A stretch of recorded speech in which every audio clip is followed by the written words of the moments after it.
You're listening to the Michael Baisden Show podcast. What a great day for a podcast is celebrating Martin Luther King Jr.'s birthday. You all going to enjoy this. We had a great conversation with our young Miles Lowe in the studio. We talked about secession in terms of transferring resources and power and influence to our younger men, and also the whole Trump Tower situation. The whole presidency of Donald Trump, Tanisha, to me is offensive. It is. And you know what? People like Chrisette Michelle, I'm sorry. You know how they said you should forgive?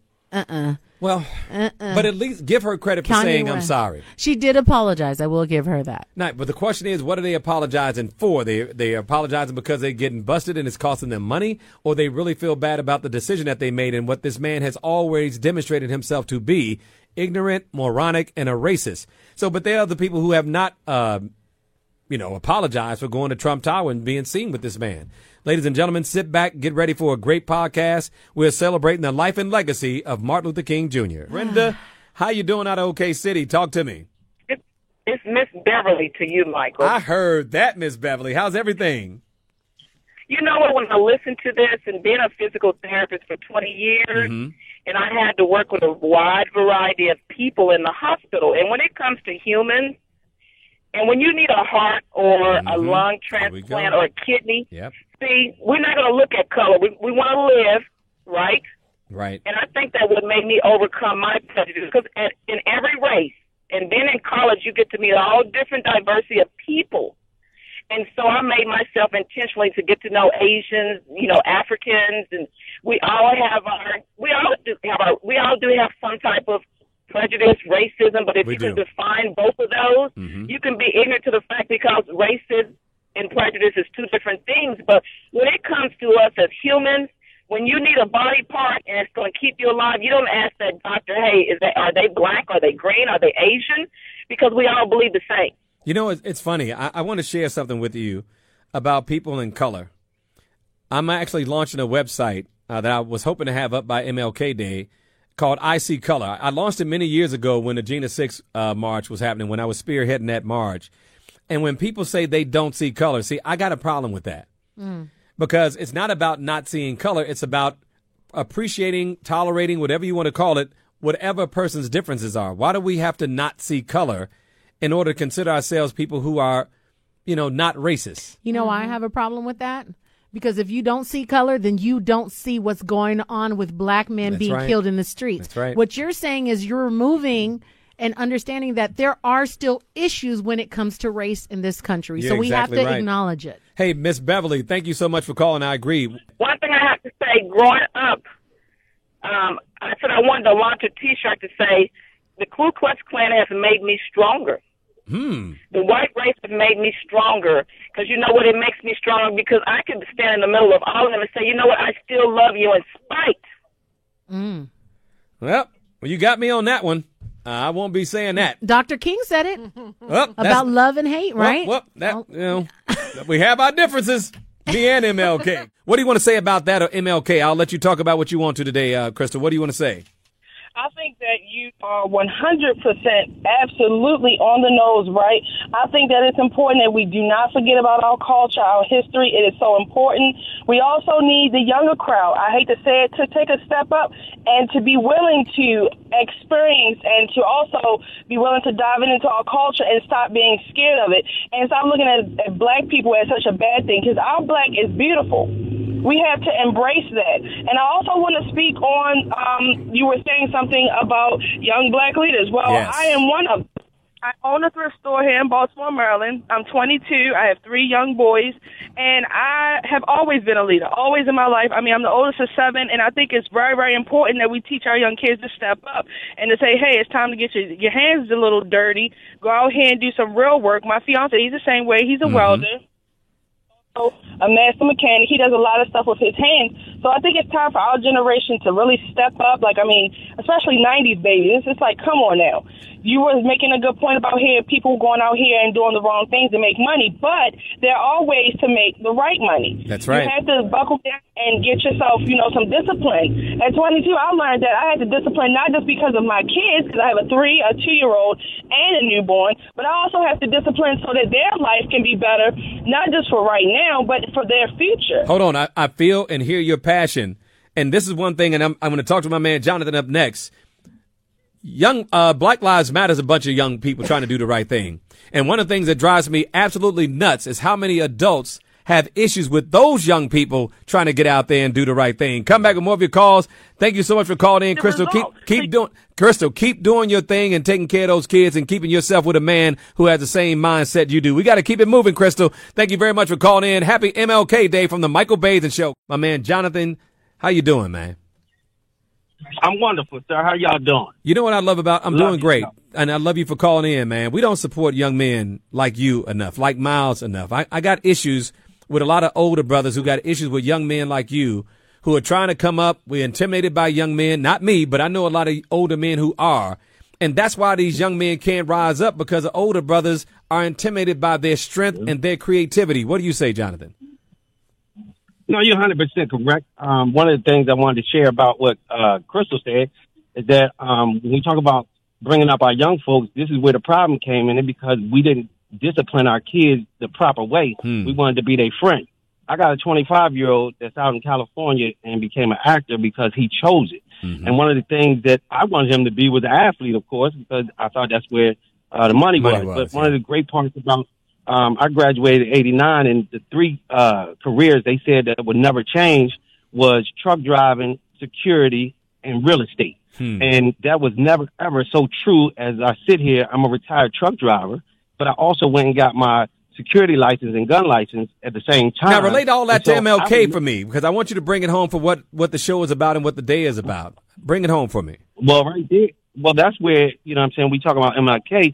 He was a spiritual situation, and I heard the question about would he go to Trump Towers. He really would, because he was a spiritual man, and he would deal with the spiritual side of things and not just the flesh, which is where we have these issues today, because people are all in their feelings. Michael, one of the things that I respect you for is the fact that you tell us like it is, and so I can appreciate that. And so what we have today is we got to tell these young men that they are good and that they are able to express themselves, but they got to know how to handle it. Big Mama and them is no more around, and so that's where the issue is, because we didn't teach them or spank them the way Big Mama spanked you and I, and we came out well. I don't know if it's that Big Mama's not there or not there. I just think Big Daddy's not there. We need the fathers back, and we need women to stop saying, some women, ladies, to stop saying, I don't need a man. You may not need a man, but your children need a man. We got to talk about the importance of our families, man.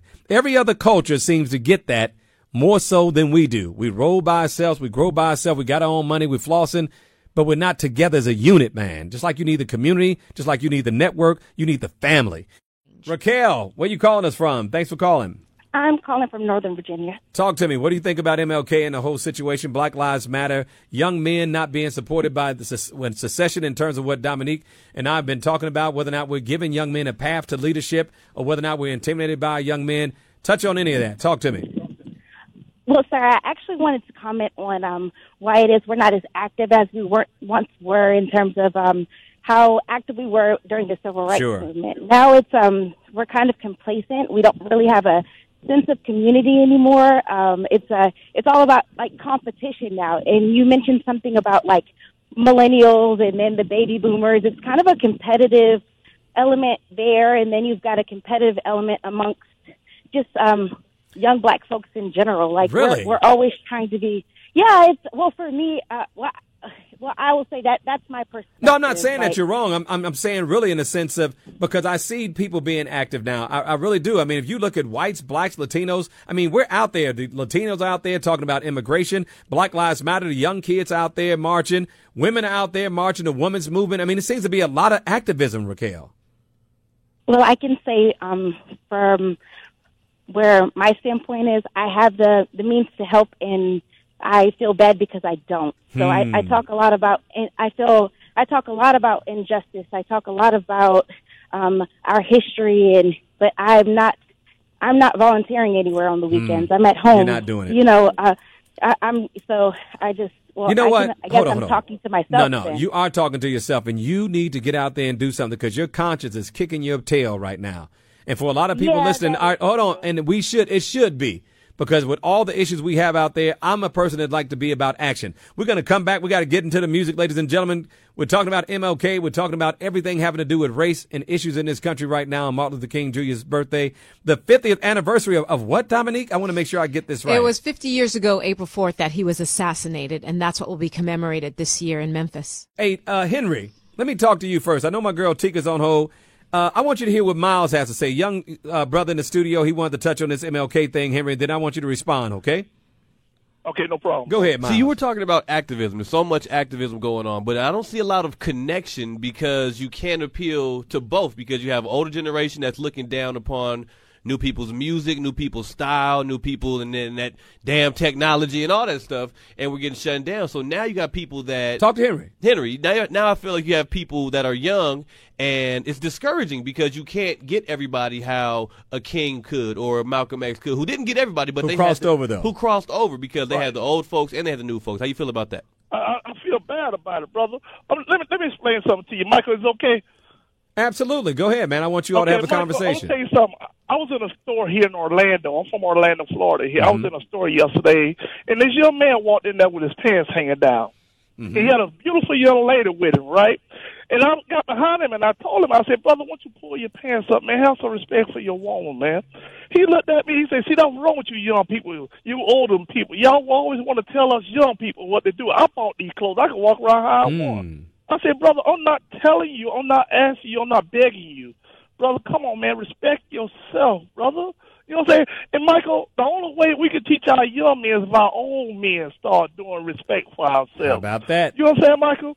Michael, Martin Luther King, and I'm going to tell you something. Barack Obama was the first black president. That young man asked our young men to do two things. Pull your pants up and have some respect for yourself. Okay. I say this, and I feel like I'm going to let a lot of people who aren't of color in on one of the downfalls of being of color. We do a lot of trying to fix things late in the game. Where were y'all at when this young man was 4, 5, 6, 7? Because I knew that from Jump Street, because I was blessed enough to have my dad, have my uncles, have my older brother, who went to Morehouse, by the way. Where was everybody at back then when the man was coming up? Henry?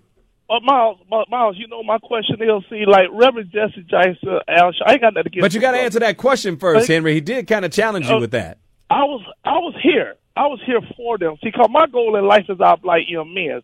See, we come around fast when when a white man killed one of us. But when we kill each other every day, there ain't nobody raising hell about that. Why don't we raise hell when we kill each other? Why don't we raise hell when we sit right here and call our women's names? We the only race would degrade our women's in a heartbeat. Miles, why do the young men got to understand? Why do they got to say, well, we got to degrade our women's to make money? Henry, let me answer the question for you. You only got a limited amount of time, and I got to talk to my girl Tika, who's been holding on for a while. He posed the most important question. We come in at the tail end of the game and run into these men in their teens and their 20s trying to tell them what they should do. And not you, Henry, but the vast majority of us have never mentored. The vast majority of us do not have a conversation with these young men. We don't even spend time with our own nephews sometimes or our own sons. So he's challenging us by saying, don't wait until their pants are down in their teens. Not you, Henry, but us as a generation of men. Are we doing our job? Are we doing the best we can do? And I think MLK and Martin and Malcolm and everybody else would be very ashamed of where we are right now as men. And I'm saying that as a man. Talk to me, Tika. Thank you for being patient. Go ahead. Hey, guys. How you doing this evening? How's it going? What's up? Well, basically what I have to add is what Miles said is correct. The thing of it is you train up a child in the way that they should go. You can't come to a person who's 20 years old and try and tell them that they need to pick up their pants if you never talked to them when they were 2 and 3 years old. That's right. And in the same vein, we as a community have to come together and realize that we are each other's keepers. It's not somebody else's responsibility. I think the problem mainly is with all the technology that we have in this society, the millennials are the most ignorant about what's happened in our past because it's not a fairy tale. All this stuff that we're talking about actually happened. And if a society that doesn't learn from their past, we're bound to repeat it. You understand why they are ignorant about it, right? Because they haven't been taught, and we have not taught them. Our generation dropped the ball. Yes. After the 70s, folks were able to live wherever they wanted to live and work where they wanted to work. We took these kids out of the ghettos Yep. and into the suburbs. Yep. And what happened? What happened? We got lost, and they got lost. And then when the stuff hit the fan the way it did and has been going on underground, but then everything popped up with Trayvon and Gina Six and all this other stuff. And then the black president came, and people were like, oh my God, look at all this racism. And the children were not prepared. John is on the line. John, talk to me, man. What do you think about MLK, about us as men? Are we intimidated by younger men? Why are we not supporting Black Lives Matter? Seems to be just as much criticism coming from older people as young. And even black people criticize Colin Kaepernick. That's really shocking to me. What do you say? First of all, thank you for the platform, and Happy New Year to everybody. When you talk about leaders are on a congressional legislative stage, and I don't want to talk about them. Mm-hmm. And I thank them for their service and what they do. I want to talk about the leaders, like the entertainer leaders and sports figure leaders on your level, right? And my level type leaders in the community. Mm-hmm. Thank you for what you do. Thank you for giving us a platform. We know your record. It speaks for itself. Thank you, George. So we thank you for that, because you've done it. You put in the work, and you've allowed us. You inform us, and you tell us to facilitate things, and it's up to us to do it at that point. That's right. And that brings me to us. I'm not personally jealous of anybody. I love our youth. I mean, the direction they're going in, of course they need leadership. So what we do it starts in the home. It starts in the home, in the community, in the church. We give our time. We facilitate any event that affects us and affects these kids. I got a challenge for you, John. I'm sorry to cut you off because we're running out of time. I got a challenge for you. No, you know why a lot of these young men don't respect us? Because we talk and dress the same way they do.